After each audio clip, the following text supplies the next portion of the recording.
आज बंगाल में एक बड़ा राजनीतिक घटनाक्रम हुआ। आप सबको पता है कि शुभेंदु अधिकारी के पीए चंद्रनाथ रथ की हत्या हो गई। उसके क्या कारण हैं, मैं जानना चाहूँगा सर आपसे। चंद्रनाथ रथ जो है वो जो शुभेंदु अधिकारी वहाँ के बड़े लीडर भाजपा के हैं, जिन्होंने ममता बनर्जी को बुरी तरीके से हराया, उनके रणनीतिकार थे चंद्रनाथ जी। और चंद्रनाथ जी पूरी भवानीपुर जो कॉन्स्टिट्यूंसी है उसको मैनेजमेंट, उसकी मतगणना, उसके सारे मैनेजमेंट से लेकर के प्रबंधन से लेकर बूथ प्रबंधन से लेकर सारे जो चुनाव के अंतिम समय तक, परिणाम तक वही लीड कर रहे थे, वही देख रहे थे। उनके पास सारा डेटा है, चूँकि केवल वो शुभेंदु अधिकारी के पूरे जीवन से परिचित है, उनकी सारी बारीकियों को जानते हैं, बल्कि वो अब ममता बनर्जी के सारे उन लोगों को जानते थे जो शायद गलत काम कर रहे होंगे, जो शायद कुछ उनके राज होंगे। चूँकि सत्ता पलट गई है तो चंद्रनाथ राय शुभेंदु अधिकारी को या भारतीय जनता पार्टी के जो नेतृत्व बनेगा, सब जो शपथ लेगा, उसको बताने वाले थे। वो शायद राज उन बड़े नेताओं उनको जो अब शायद विपक्ष में हैं, जो अभी सत्ता से दूर हुए हैं, उनकी पार्टी के बड़े नेता शायद उसमें इन्वॉल्व होंगे, वो उनको खुलासा करते तो उन भ्रष्टाचारों को ना खुलने पाए, भ्रष्टाचार ना खुलने पाए और भ्रष्टाचार में उनका नाम ना आने पाए। चूँकि वो उनको कहीं से जानकारी मिल गई होगी निश्चित रूप से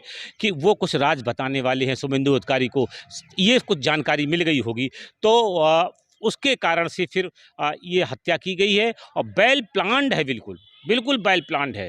नहीं, पूरी तरीके से प्लानिंग तो इसलिए समझ में आती है कि एक स्पेशल स्थान पर आना, सामने से गाड़ी का आ जाना, उन्हें रोकना और बिल्कुल सटा के, मतलब ग्लॉक पिस्टल्स के साथ उन पे फायर हुआ है, जो प्रोफेशनल हैं।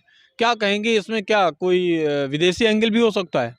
नहीं, विदेशी एंगल ऐसे हो सकता है कि मतलब अपराध की साजिश में विदेशी एंगल कुछ नहीं है, लेकिन अपराध करवाने वालों में, अपराध के जो टूल्स हैं, जो अपराधी हैं, वो शायद कुछ बांग्लादेशी घुसपैठिए भी हो सकते हैं, वो कुछ बांग्लादेशी भी लोग हो सकते हैं कुछ। नहीं, तो अब इसमें एक समस्या ये आ जाएगी कि उन्हें आखिर पकड़ा कैसे जाएगा? वो अगर घुसपैठ करके आए तो भाग गए होंगे। ऐसी स्थिति में आखिर करेंगे क्या शुभेंदु अब? नहीं, ज़रूरी नहीं है, ज़रूरी नहीं कि वो भाग गए होंगे इतना जल्दी। चूँकि चेक पोस्ट होता है, सारी चीज़ें होती हैं, तो यद्यपि प्रशासन जब तक शपथ नहीं ले लेता तो प्रशासन बहुत तीखा नहीं रहता, बहुत तेज़ नहीं रहता है। उस शपथ के बीच में जो वो टाइम ड्यूरेशन है, उसमें प्रशासनिक जो अधिकारी हैं, जो प्रशासनिक जो अमला है, वो बहुत सुस्ती से काम करता है। यद्यपि चूँकि मामला बड़े नेता से जुड़ा हुआ है, तो वो उसको पकड़ने के लिए सारी बंदोबस्त पुलिस कर रही होगी, इसमें कोई दो राय नहीं। गृह मंत्री भी उस पर मॉनिटरिंग कर रहे होंगे, ये छोटा मामला नहीं है ये। और मैंने कहा भी है कि जो पश्चिम बंगाल का है, जो इतिहास है चुनाव का, रक्त रंजित रहा है। पहले भी चुनाव में के बाद में 1 लाख भाजपाई और जिन्होंने तृणमूल कांग्रेस को वोट नहीं दिया था, वो वहाँ से पलायन किए थे। बहुत लोग बेघर हुए थे, कम से कम 100 से लोग ज़्यादा मारे गए थे। तो ये रक्त रंजित इतिहास चुनाव के बाद होता ही होता है, पहले भी होता है। तो लेकिन ये जो चंद्रनाथ की हत्या है, ये दूसरे तरीके की है, राजनीतिक प्रतिशोध की तो है ही। इसके अलावा जो वो राज शायद जान रहे थे, वो जो तृणमूल कांग्रेस के बड़े नेताओं के जो भ्रष्टाचार में इन्वॉल्व हैं, उनके राज जानते थे, इसके कारण से उनकी हत्या हुई है। इसका खुलासा ज़रूर होना चाहिए और शायद होगा भी। जब सत्ता में मुख्यमंत्री की ओथ ले लेगी भारतीय जनता पार्टी के जो नेता बनेगा, मुख्यमंत्री बनेगा, उसके बाद में इस मामले को बहुत तेज़ी से सॉर्ट आउट किया जाएगा। इसको बहुत जल्दी से उसका खुलासा किया जाएगा, इसके पीछे कौन से लोग हैं।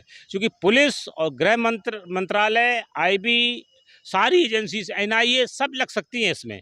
तो कहीं ना कहीं इसका राज का खुलासा अवश्य होगा, ऐसा मेरा मानना है। ऐसा सभी लोग मान के चल भी रहे होंगे। तो किस तरीके से ये हत्या की गई और उस संक्रमण काल का लाभ लिया गया जिसमें न सत्ता मुख्यमंत्री है, आने वाला मुख्यमंत्री अभी आया नहीं है। देखते हैं क्या है सच्चाई। यदि आपको कुछ और लगता है तो कमेंट करके ज़रूर बताइए। बने रहिए विनीत जहो के साथ।